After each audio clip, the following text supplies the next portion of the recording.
Hello everyone, how's it going? Dr. Incompetent here, and let's do a complete beginner's guide for Frostpunk, shall we? Frostpunk is a very fun building survival game, but it's incredibly difficult and brutal, and it's almost made intentionally for you to lose your first few times so that you can try to get better the next time. Now, what I'm going to do in this guide is start up a brand new game on the new home scenario, which is the base scenario that they want you to play when you boot up the game. And it helps you learn the ropes of Frostpunk. And what I'm going to do in this is explain my thought process as I play through the game so you can play along with me. I'm going to talk about the controls, the UI, basic tips and tricks and strategy, but I'm not going to spoil the game. I'm not going to tell you what to expect and anticipate specifically, because that's part of learning this game. We're going to play together, we're going to experience things together, but I'm not going to spoil it and show you the fastest and the best and min-max and such like that so that you just ace the game without thinking about it. But instead, I'm going to give you the fundamentals, and we're going to learn together how to play Frostpunk and how to enjoy it, because even though there is a tutorial baked into the game and they kind of ease you along on rails a bit, there's so much in this that's not explained, and some of that is by design and some of that is just you need to know. And I've been playing the game a bunch, given a whole bunch of tips from people on YouTube in the comments, and learning through my own deaths and trials and errors on the main storyline, so that I feel like I have a pretty good amount of knowledge that can help new players get into the game, or if you've already purchased it, or maybe you've even bounced off this game in the past because it's so brutal, I think we can do better and get into the game so that you can enjoy it like I do. So we're going to start the main story right here, and it says, a new home.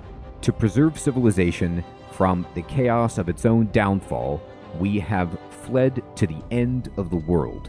We will have to adapt to survive. Who will we become in the process? All right, and we're not going to play on survivor mode, which makes it even more difficult. That's if you're a professional or you are, sadistic, masochistic, whatever you want to say. Let's go. We roam the still, cold world. No horizon in sight. The rulers of old, stripped of pride and glory. It feels as yesterday we were turning the wheels of progress, until the frost stopped it all, suddenly, without a warning. When tides had changed, they changed for all of us, no matter wealth or class. We've lost our world to snow, and with it, our last traces of humanity.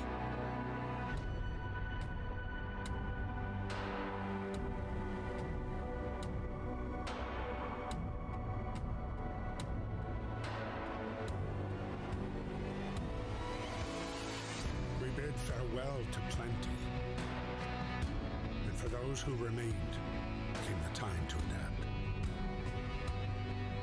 We decided to leave our homes and head north. We roamed for weeks, maybe months, leaving behind all the things we once believed had made us.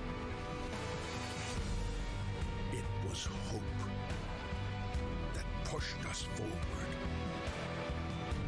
Slowly, step by step. We knew the cost of our journey, and we paid the price 100 times. Finally, the time has come to build the last city on Earth.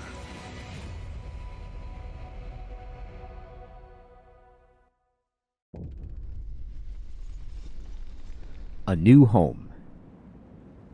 We fled from London and crossed the sea to reach the frozen north. On the way, our convoy was hit by a blizzard and scattered. A handful of us managed to reach the site of this generator, only to find it frozen solid and abandoned. Why is no one here? Did any of our people survive the blizzard? Are there any others out there? Whatever we do, we should expect the worst now that the world as we know it has crumbled. We have to survive. So, you saw the opening cinematic. You see how bleak things are. You see these people bundled up and crushed. They are moving to try to find a safer area, and scientists have built these generators around which are supposed to provide heat in places where they think that the temperature won't drop as far as it will in other areas. But now there's no one here. There are some clues in the text that we got separated from a bunch of our crew or our group, and we might be able to locate them later, potentially, or maybe there's other people. Where is the people who were living here, for example? Or where are those people? So you're looking for people. That's one of the things you're doing. But the first thing we need to do is survive.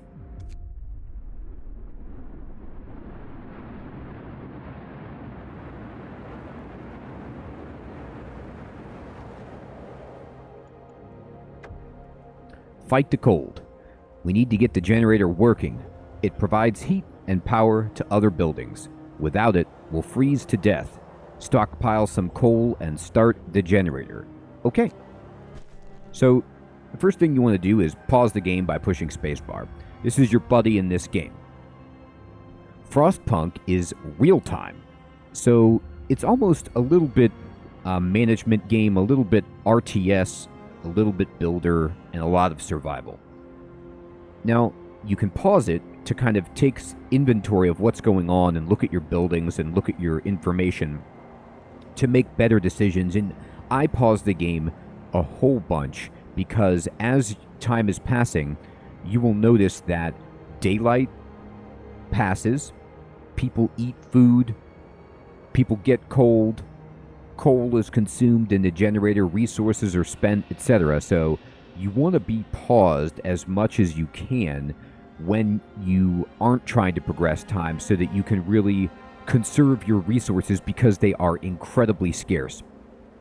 Now, before we unpause the game, I want to explain the UI because it is very telling and there's good information here, but I got to tell you what, I didn't know how to make sense of it the first time I looked at it because there was some information that I wasn't sure what it was or what it meant or what even to focus on. So let's take a look at the screen from top to bottom so that we can understand it.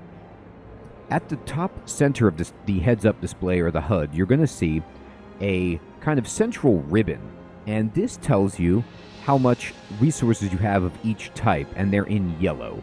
So on the left side of this central ribbon, it tells you how much coal you have, which is this kind of hexagonal gem-looking thing, and then you have wood, steel, steam cores, which are for advanced technology. You start with 1. This central bubble here tells you the temperature, and it tells you right now it's -4 degrees Fahrenheit. Now, of course, you can tell the game to display centigrade if that is what you're more used to in the options.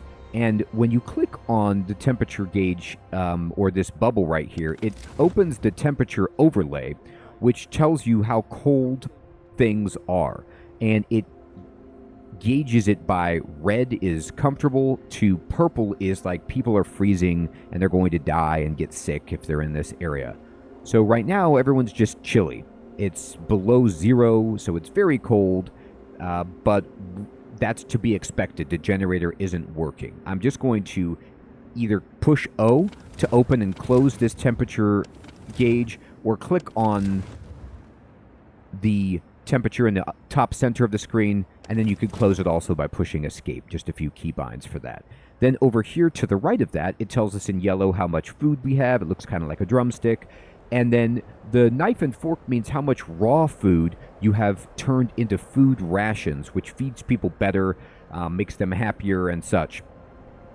So we have none right now. If you are low on a resource that people need, you see how it gets this kind of red gradient over it? That's just a visual indicator. Hey, you need more of that.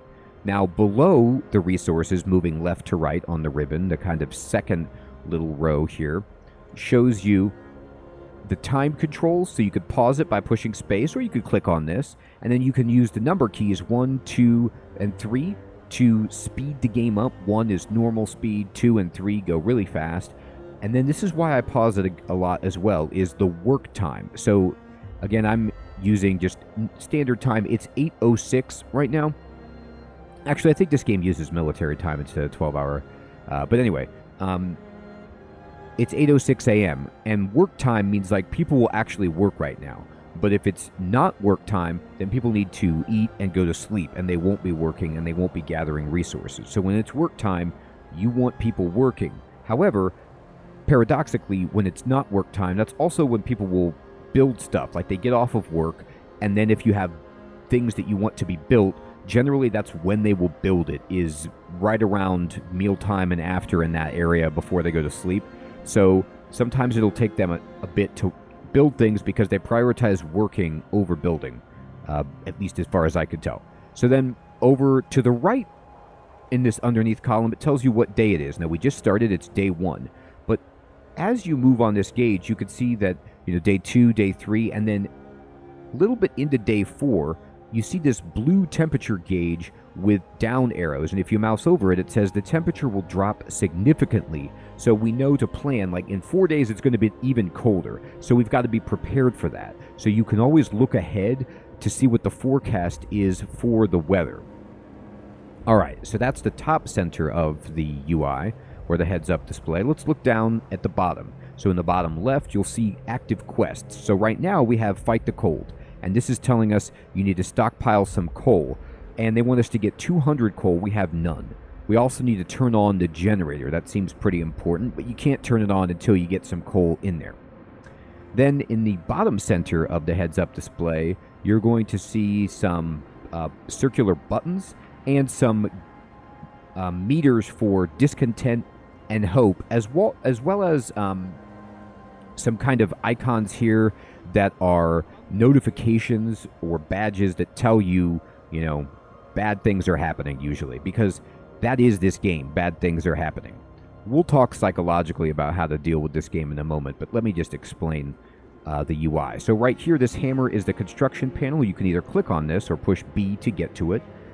And then this red badge with a house means that 80 people are homeless, and that's awful, because if people are homeless, they're cold, and they lose hope, and they become discontent rises and things. So let's talk about these. Discontent, people start out okay, but this will slowly go up and up if people's needs are not met and other factors come into play. People are cold. You break promises to them. Bad events happen. You make decisions that they don't agree with. All of these things can raise your discontent, and there are ways to combat that. Also, there's their hope, and they start out pretty hopeful, but this starts to drain as well. When, maybe they don't have food, they don't have a place to sleep, they get cold, you make a bad decision, you do something they don't agree with, events happen, and so on. So you'll see exactly what will cause these things to happen, and we'll talk about them as they emerge. But the general idea is you want discontent when this bar fills up red. You want it to be as low as possible, and you want this hope bar to be as full as possible. Then over here you have 2 buttons, which is the Book of Laws. And you can open this up to pass governmental policies or laws that will influence the way that people behave, and these can have outcomes that from a variety of things. Like, for example, you can get one where it's like, hey, we need to just eat soup instead of normal rations, and we're going to pass this law, and then you can make this soup for people that feeds more people, but it's not as good and filling, and it makes people discontent, and perhaps lowers hope. I can't remember exactly what the penalties are, but that is what goes on. This game is very much a game about trade-offs. Like, you make a decision, and you're often choosing the lesser of 2 evils, or there's no good option, and you get some benefit, but it comes with a cost, usually. And then over here, you can click on your economy tab, and I'll just show you this. This tells you all kinds of statistics and data about what's going on. So you can see, what buildings you have and who's working there, how efficient it's going, and how much you're gaining of each resource: wood, steel, food processing, health status, housing conditions, and such. So you could come here to get more detailed information about your settlement. And then in the bottom right, this tells you how many people you have total and how many people are available to work. So the icons are, the fist icon means workers, so we have 50 workers who are unemployed. The fist with the gear on the top means engineered, like skilled laborers. We have 15 of those. And the little mittens means children that currently cannot do anything. They can't work. So we have 80 people. 65 of them are available to work. And you want, obviously, as many people working as possible so that you can maximize your output. This is not a game where, for example, I've been playing Dawn of Man, or some games that are management games where you actually don't want everybody working so that they have some leisure time. This isn't really a game too much about leisure time. This is like, oh my god, we're going to die, all hands on deck most of the time. So you want people working. Okay, so now we've explained that. And now it's time to explain what we see on the screen in terms of the map. If I use the mouse wheel to zoom out, you see that we're just located inside this crater, basically. It's got these sheer cliff walls, and this is the buildable area. Everything within this circle is where we can build. So space is at a premium in this game, and you don't have very much, but we only have 80 people, so it's not that big of a deal. But moreover, this generator right here, and I'll click on it, and it says right now it's inoperative. People need to be located around the generator to stay warm. The closer they are to the generator, the warmer they are. So your job is to build in a very defined manner, which is in concentric circles around the generator, and to prioritize what buildings need to be closer to be heated to keep people happy and not dead and working and all that stuff. And you kind of learn as you go.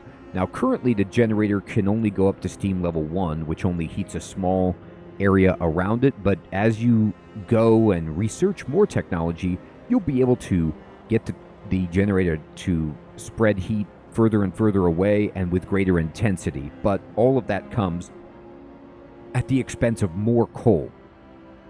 So I'm going to click away from that because it's worth explaining where you need to be locating your buildings, as that's a huge part of the game. Now, if I hold the Alt key, left Alt, you'll see that it shows you information about all of the different interactable nodes on the map. So, for example, this right here is, if you click on it, it's wood crates. So this window appears when you click on things, much like the generator that we looked at. And let's talk about what we see on this window. In the upper left, there's a temperature gauge. This means people working at this site are going to be this cold. And the temperature affects many things, but usually the main thing is like people can get sick or frostburn or die if it's too cold. And then people become happier, which is quantified in, hope and less discontent, etc., harder working, more efficiency, less chance of getting sick when it's warm there. So you always look at this temperature gauge, and it's color-coded, but you could click on it or mouse over it to get more information. These are the hours that people can work here. So again, as I said before, it's military time. I misspoke. It's military time, not 12 hours. And this means they can work from 800 to 1800 hours. So, they're doing a 10-hour day here. And then here it says it's not doing anything because it requires at least one worker. And then in the general tab, you can see that there's wood here. There's 120 wood, in fact, and workers will extract that wood. Now, the more workers you put on this, you'll see a rate of how much they're gathering per day. Then you can click on the workers tab to see who's actually working here, but there is nobody at the moment. Then down here, it tells you in the workforce portion of this window how many workers you have. This can support 15 workers. And you see that there's workers and engineers. Some places only workers can go to. or only engineers can go to, and then some structures both types of people can work there. So currently, we want people, just everybody possible, working to gather wood, but the game wants us to get coal, which is our first priority, so we're going to click away from that. We need wood to make buildings. We actually have this building right now, which is a stockpile. It's the only thing we've got, and it's located right here. It's already built for us. You could click on the stockpile to see what it can hold, and it has our reserves. So we have we came basically bringing 100 raw food and 30 wood, and it goes in here, and you can see that this holds 30 of each resource. Then if I click on this is steel wreckage, which produces steel, and then this is what we want, which is coal piles. So coal piles are how we're going to get coal to get people warm. And this has 500 coal and can support 15 people. So what we're going to do right now is immediately go down here to the workforce panel, and we're going to click this button that says max on the coal pile with it selected. And then now we have 15 people working here. And once you do that, the game is still paused, but what's cool is it gives you a dynamic update and tells us we're going to get 18 potential coal per hour. So that is going to be good for keeping us warm. I'm actually going to click on the next coal pile and click max as well. So I'm going to say, hey, can you guys get the coal? Now, it is worth noting that what has to happen is they're going to walk through this incredibly tall snow to the workers are to go over here. And there's these like little hobo barrel fires to try to keep people warm, which it's not great, but it's all we can get at the moment. And we don't have time to focus on niceties like keeping people who are picking up coal warm. We got to get the generator going. They're going to take the coal and they're going to put it back in this stockpile. But it would save a lot of time and make things move more quickly if instead of doing this, we built a structure which I'm going to push B or click on the construction panel and open this up.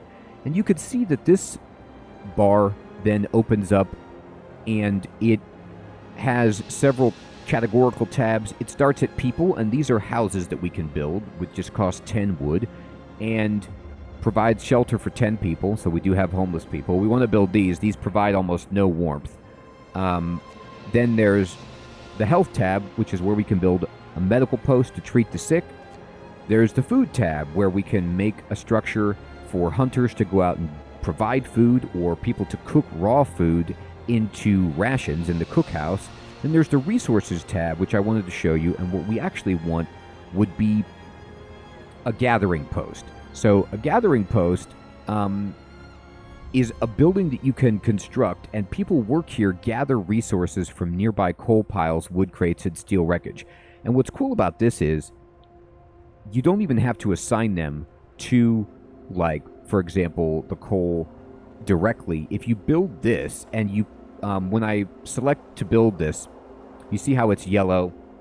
And if it's yellow, it means you can build it. It just means it's not adjacent to a street. Now, if it turns red, it means you cannot build it. And we want to build this in a place where it's like, well, what can we get? If I'm looking for coal right now, and there's coal here and here, and then there's lumber and steel over here. So what I'm actually going to do is build a build this right here, okay?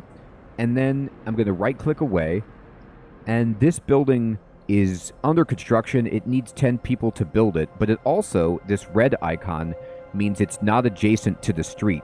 But notice that the gathering post actually provides a little bit of heat, so that people then who are working will get some warmth when they go back and drop stuff off at the gathering post, kind of.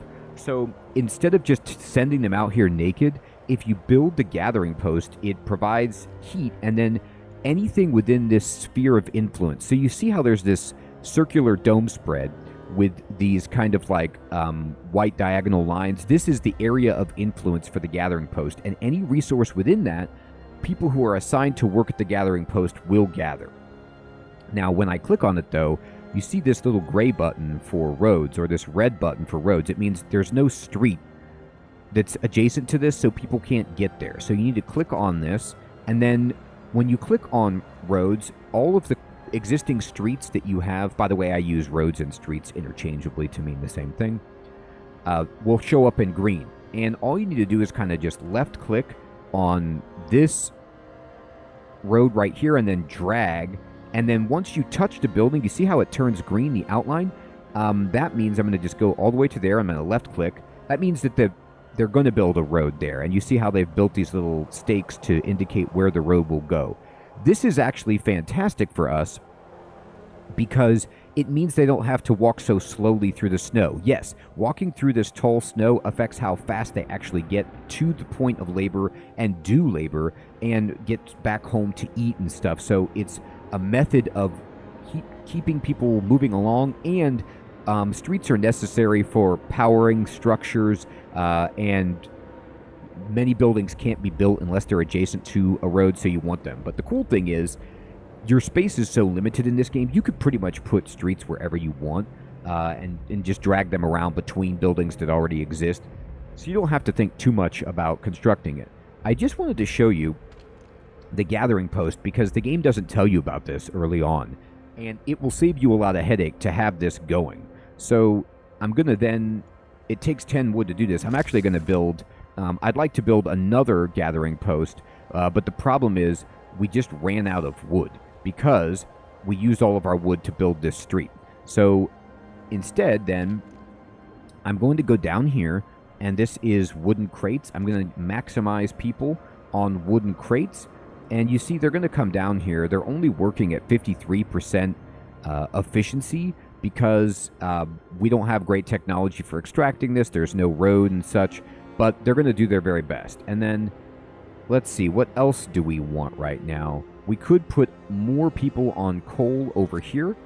And now you see I actually have 15 unemployed people, but none of them are workers. So I could put engineers there and get them going, and then put the rest of my engineers on this one. Now, the reason the efficiency is so low also might simply be because there is nobody there yet, and that might change with time, or it might be a product of the actual resource node. I'm not sure.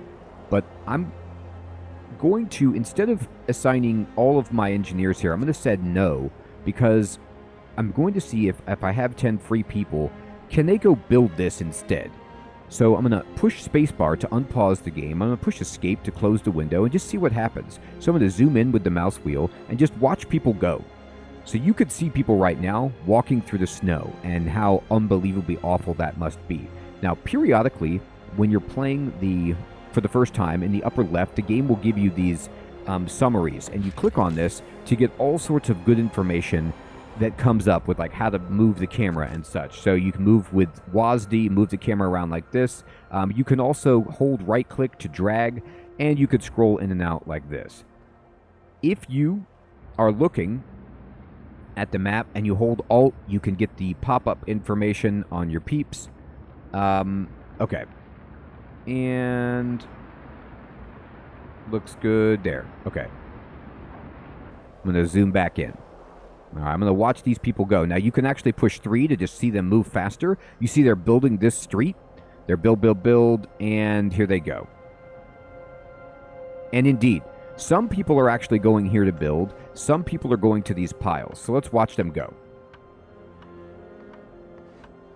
And look what's happened already. So just in that time, we've already collected the 200 coal that we need, and we've got 28 wood. So I'm going to do 2 things at once. I'm going to build a gathering post right here. You want your gathering post to touch as many things as possible. So this would get us 2, this is a wood crate pile and 1 steel wreckage, and they will gather from all of that. So I'm going to put it right here, like this, and they're going to say it's not adjacent to a street, and they're going to say we're out of steel, which is true. But we're not worried about that, because we're going to gather steel. Now, I'm going to try to connect this just like this. It'll take 8 wood, and there it goes. I'm going to right-click, and I'm going to then go to the generator, and I'm going to turn it on to level 1. So if I click on level 1 for the generator, you see how it says you need 6 coal to turn this steam level on, which is what we're going to do. When we do that, it gives +1 temperature in all heat zones, but then it makes us consume coal. So I'm going to flip it on and complete the quest. And now what is happening is I'll unpause it, and you see that the generator, boom, it turned on. And now it's telling us food. The generator hums with reassuring warmth, but we shouldn't take it for granted. If the generator goes down, the city dies. Be mindful of coal reserves. Now, food. There'll be no city if we starve to death. Secure a way to provide raw food and build a cookhouse to prepare meals. So there's a few things I want to say about this as we get into it. Number one, it's true. Coal is actually sometimes and usually more important than food, because if they freeze to death, they will die, whereas they can make it for a few days without food, but they can't make it for a few days if it's like -100 and they have no warmth. So you need coal. It's the most important thing. Followed after that would be food. So we need to be able to get a ready food supply. So how do we do that? That's our next job. So we need to build some hunters and some cookhouses. So another thing we want to look at is, now we built this gathering post, but there's nobody working at it. But remember, I left 10 people doing nothing so that they could build it. Now, that's just my hunch. I don't know if it actually works that way, but the way I've been led to believe is usually they won't build something until after hours if they're all working. So I wanted to have 10 people free, and now we can assign those 10 people to work in the gathering post here and get us more coal. So we actually have a ton of coal, which is pretty reasonable. So let's talk about how this game works before I unpause it. The way that this game works is it's going to become progressively more difficult. As we go, this is not a kind of builder where you just grow a city and you marvel at how well you're doing and you feel really good about it. And you just kind of go around casually and look at it like Anno or city skylines or something like that, and you just grow some sprawling, megalopolis. No. You only have this much space. You're barely going to survive. And the game gets harder and harder as you go. I think at this point in the guide, it's worth mentioning the psychological approach that I feel is very helpful in this game. This game is brutal. I have died a few times just trying to do this main story because it's hard, and sometimes it feels unfair because you couldn't have predicted that. But what you're supposed to do is use that knowledge to go again, and it becomes easier each time. So, for example, the first time I played, I was just assigning people to the piles. I didn't know about the gathering post, and it's a very, very nice thing that you can do instead of just sending them to the piles. That's a tip that I want to give you that's maybe a little bit spoilery, but it's like more just showing you how by making choices that the game doesn't tell you about as you get more knowledge, it becomes easier. And that's the psychological business, which is that this is a game about making the most of a bad situation, just like Darkest Dungeon in that sense. It's so brutal, and you're just trying to scrape by. It's not a game where you're going to just, unless you become a professional and you dominate this game, it doesn't feel like that when you're first playing. It feels like, oh my god, I'm on the brink of disaster. That's how it's supposed to feel. So you need to kind of get in that headspace of all right, I need to be very careful. Disaster could strike at any minute. I can lose at any minute. If you're playing SimCity, it's very unusual that you lose the game. Yeah, a disaster could happen, or you can go bankrupt, but even then, you can rebuild, or you could just take out a loan. Not in this game. You could straight up lose this game, and I've done it a few times. It's easy to do if you aren't planning properly. So, know that in advance. Know it's going to get even harder. So, what that means is, right now, our coal consumption is manageable, but it will escalate as it gets colder. It's going to get even harder. And if we get, need to spread out from the generator, then people who are further away are going to be cold. We have to deal with that. So just understand that headspace of the brutality of this game. And then you can click on this tutorial about the temperature, and they tell you about the temperature. They also tell you about controlling time, which we talked about, and resources and workforce and camera controls and construction, all things that we've covered. But it's really worth noting that you could come over here and or push H at any time, and these tabs will remain, and you could click on this, and it does provide very good information. I'm just trying to add on to that with some stuff that I've learned along the way that I think is helpful. Now, we have people working here, and they're going to be gathering stuff, and it shows you what resources they can gather, and they can gather coal. Now, they're going to hopefully go over here and build this, but what I'm going to do is actually tell people that are over here, I'm going to say none, and I'm going to say none. I'm going to take all people off of coal over here because there's no warmth at all, and it's far away. And I'm hoping that those people will come over here to finish the road and build this. Now, I'm playing at like the fastest speed. We can go down to speed 2, make things a little bit easier. Okay, so now we have 24 wood, which is enough to go to the food panel and talk about building a cookhouse. So the cookhouse is a structure that allows people to turn raw food into food rations. But what's tricky about it, at least for me when I first started playing, was I thought like, oh my god, I'm going to need 1 million cookhouses. You actually do not need that many cookhouses at all. One cookhouse will do for a really long time, and you don't even need that many people working there because they can actually prepare the food pretty easily. So just keep an eye on... And this is very much a game about that. Like, sometimes you can set it and forget it in management games, not in this game. In this game, you really want to maximize, like, okay, there's nobody working there, so turn off the heater because there's nobody there. I'm wasting energy by heating a building that nobody's at. Or, you know, I need to toggle my workforce to do this instead or whatever. So you really have to pause, pay attention. Now, you might think the cookhouse, well, I want to build my house as close to the heat, so I don't need to build the cookhouse that close, but you actually do. The cookhouse needs to be close to the heat because people can't work there if it's too cold, so right away I'm just going to build it right here. And people will go there and build that up for us. I'm just going to wait a moment. We need to gather more wood before anything happens anyway, and I'm going to pause the game. You'll notice that this little circle appears in the middle with the people icon. These are events, and if I click on this, it says no roof over our heads, housing problem.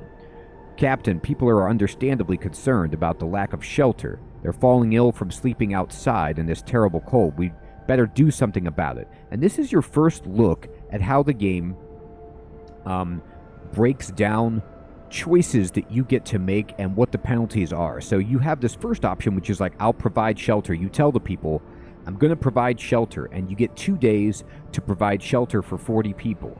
And if you do, then there will be a positive outcome, like hope will rise and discontent will fall. It depends on the event. That you could go all in and, you know, have a higher risk reward and say, I'll provide shelter for everyone in 2 days, which is 80 people, double the amount. Now, I'm going to do the first one, but you, if you didn't use as much wood as I did, for example, you could maybe do the second one. We could probably actually focus everyone on wood to do this one, but I'm just going to do the first one. And you could also just say, I won't address this right now. And if I do say I won't address it, then it's, you see how it says discontent will rise slightly in blue. That means people will be upset. So the consequence, though, is if you tell them, I'm going to do this for you, and you don't do it, then you break a promise. And that provides a debuff to you, which hits your hope and your discontent. So you want to focus on making sure you keep your promises to your people. So I'm going to provide shelter. And then now we get a new quest in the bottom left, which says provide shelter for 40 people. And we have the secure food quest, which means we need to build a hunter's hut or a hothouse.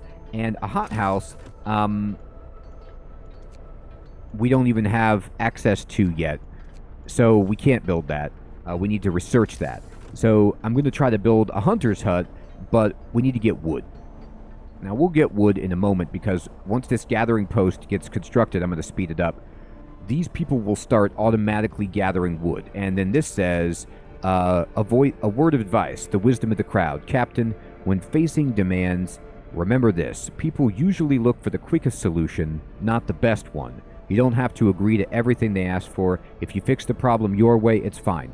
Now, this is just in the game to kind of tell you that you don't always have to bend over and acquiesce to their demands. You can say no, and often that's the best play. Like, if you don't have a chance at meeting their demands. Don't tell them that you can't, because there will be fallout or blowback. So even though you might want to, sometimes you just can't. I'll bear that in mind. Thanks a lot. All right, and now this is done. So the cookhouse is done, and I'm going to put one worker here, but it's fully heated. You could look at the temperature gauge. It's comfortable because it's in the heat zone of the generator. But you'll notice that nobody's working here because it's it's after hours. It's 8 p.m. It's 2000. It's 2,000 hours, 2,000 hours. What do you want to say in military time? And this is their free time. Now, in free time, you see how it says people on normal work shifts are free to see to their needs. But oftentimes, this is when people will finish building, is in free time. So they're going to do this building, and that's okay. I'm just going to let them do it. And there they go, and there. So this is now done. And, oh, I'm clicking on people, by the way. You can click on the individual person and get this window, Matilda. Here, you can, change their name. And she has a very low risk of falling ill. You could see where she works. She works at the cookhouse. She has no house, and this is her family. And you can also see, like, what's her biggest concern. You can read your people. She's like, I don't have a house. That seems like a big concern. And what's she doing? She's going to rest. You can't actively control your people in this game, but you can see how they're doing. And at this, it's inoperative, but I'm going to shift all my people to working here now. And so what they're going to do is they can collect steel and wood. So this is very good, and I'm actually going to scale down just a little bit my workforce on the coal and go back here and pump it up to maximum. And then I'm going to put the rest of the people who I have free on these wood crates. I have 4 people free. You can see in the bottom here, 4 free. Go on wood. We need wood for building houses, hunters' huts. We need wood a lot. So right now we're focusing just on wood and coal. And if I zoom out and hold Alt, you can see my distribution. 15 people on these crates, 10 people at this hut, this gathering post, 4 people here, nobody on steel, but people will gather steel from this. Then 15 here, 10 here, and 10 here. That's my workforce, and then just 1 there. I'm going to unpause the game. And bam. Workers needed. There's so much to do and not enough hands to do it. A quick way of addressing this problem is putting our children to work. So this is our first look at the Book of Laws, and this is the game. I gotta tell you what, this game can make you sick to your stomach. It's so brutal, but this is what you have to do, is make really tough choices. It's a game of tough choices. So I'm going to open the Book of Laws. And if you open the Book of Laws, you will see that you can sign this child labor, which allows kids to work. And this is up to you. I do not personally do this. Instead, I make child shelters. So there's often like 2 choices. There's the like more practical choice, like all hands on deck, even the kids. And then there's the more like, okay, we still have some moral and ethical standards tab. It doesn't provide you with as much of a benefit up front. It's harder to maintain, perhaps, but there are different pros and cons to each approach. So if I go for child shelters, it says children will be safer if they stay in child shelters during the day and they won't cause any mischief. And then here's the benefits. Hope will rise, and this gives Hope a permanent bonus, but you have to build the shelter itself.